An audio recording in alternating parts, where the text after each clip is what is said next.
ఏమి చూడలేదు, ఏం చేయలేదు. అడిగితే మీకు టాబ్లెట్ రాసి టాబ్లెట్ వేసుకుని ఒక అక్కడ నుంచి పడేసాను అంతే. ఇప్పుడు కూడా నేను అడిగితే టెక్స్ట్ చేస్తారని మీ స్కానర్ లేదా స్కానర్ పెట్టి చెప్తాను నర్సు. స్కానర్ పెట్టడానికైనా పెద్ద గంటలుగా టైం తీసుకోవాలి. ఎక్కడికైనా వెళ్ళాలి, బయటకు వెళ్ళాలి.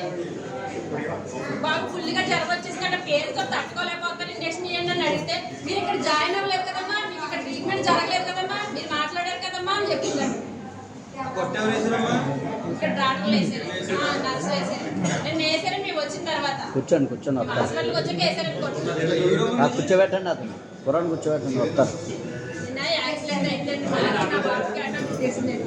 అయితే నేను వచ్చాం 2:30 అంబులెన్స్ మీద తీసుకొచ్చి దింపేసి మళ్ళీ మీరు ట్రీట్మెంట్ చేశారని చూసారని ట్రీట్మెంట్ చేశారు చూశారు అదే చెప్తున్నాను. కానీ బాగా పొద్దున్న నుంచి మీరు బాబుకి ఇంజక్షన్ చేస్తారండి వచ్చేస్తాయండి, మీ బాబుకి ఇంజక్షన్ ఏమో మాత్రలు ఉన్నామండి. నేను మధ్యాహ్నం 2 నుంచి ఇక్కడ జాయిన్ అయి ఉన్నామండి. ఇప్పుడు ట్యాబ్ నర్స్ వచ్చింది, ఇంజక్షన్లు ఇస్తాను ఇలాగ అడిగింది. పొద్దుట ఇవ్వలేదు మాకు ఇంజక్షన్, బాబుకి అడిగితే మాత్రలు ఇచ్చారు.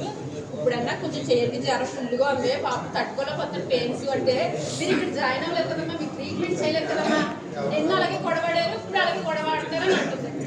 అక్కడ గ్రీన్ కలర్ డ్రెస్ వేసేసింది అమ్మాయి.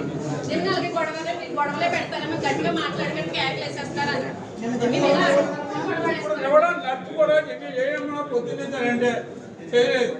ఇప్పుడు మేము గట్టిగా మాట్లాడితే అయితే మీరు మాట్లాడేమన్నా మాటలు మాకు పొద్దు నుంచి ట్రీట్మెంట్ చేయలేదంటే అప్పుడు తీసుకొచ్చి ఇంజక్షన్ చేసింది.